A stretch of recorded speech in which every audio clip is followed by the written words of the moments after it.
Salut amis moi.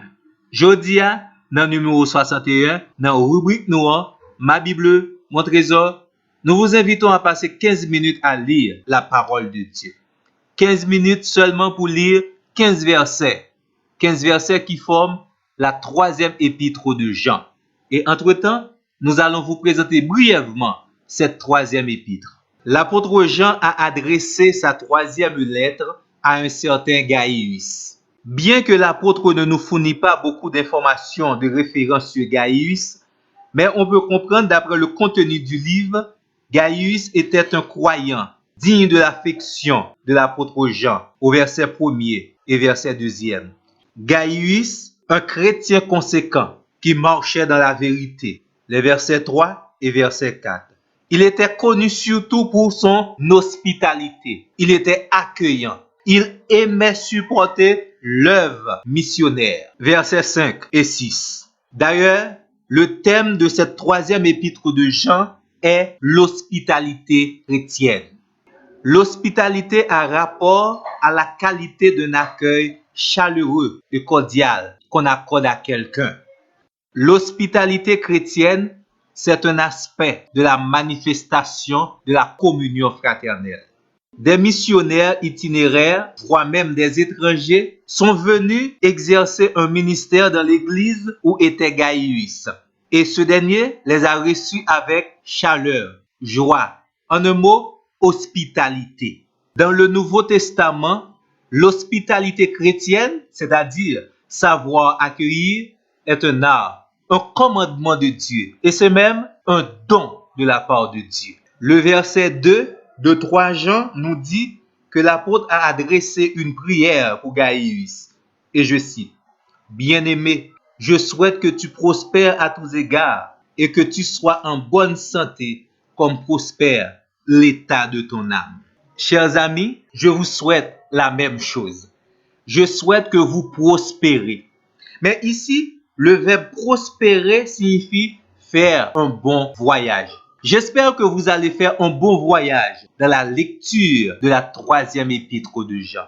J'espère que vous allez faire un bon voyage dans votre pèlerinage et dans votre vie chrétienne.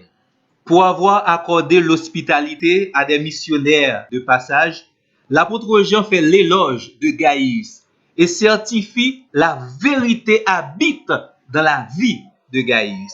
La vérité et le Saint-Esprit peuvent nous donner la victoire sur notre égoïsme et nous aider à accomplir le ministère que Dieu nous confie. Du verset 9 au verset 11, l'apôtre Jean nous présente un autre personnage, tout l'opposé de Gaius. Il s'appelait Diotrephe. Diotrephe était aussi un dirigeant influent de l'Église. Malheureusement, il était opposé à la pratique de l'hospitalité chrétienne. Et l'apôtre Jean nous dresse un portrait avec 5 méfaits de l'orgueilleux Diotrephe. Premièrement, Diotrephe tenait absolument à occuper le devant de la scène, c'est-à-dire la première place dans l'église. Deuxièmement, Diotrephe a même refusé d'accueillir l'apôtre Jean.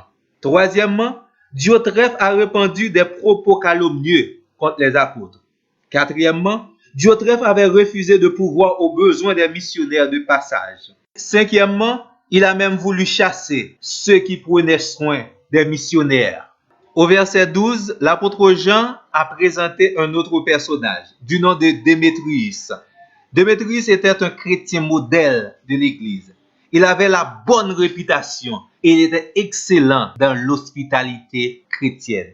Il est écrit au verset 12, « Tous et la vérité elle-même, c'est-à-dire le Saint-Esprit, rendent un bon témoignage à Démétrius.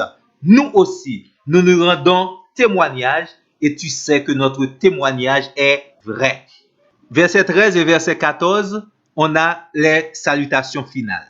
La troisième épître de Jean nous exhorte à rejeter le mal et à imiter le bien, à connaître la vérité et à pratiquer cette vérité dans tous les aspects de notre vie, même en ce qui concerne l'hospitalité. Voici mes amis, c'est ce beau livre, la troisième épître de Jean, que je vous invite à lire, à méditer et à appliquer dans votre vie. Que Dieu vous bénisse.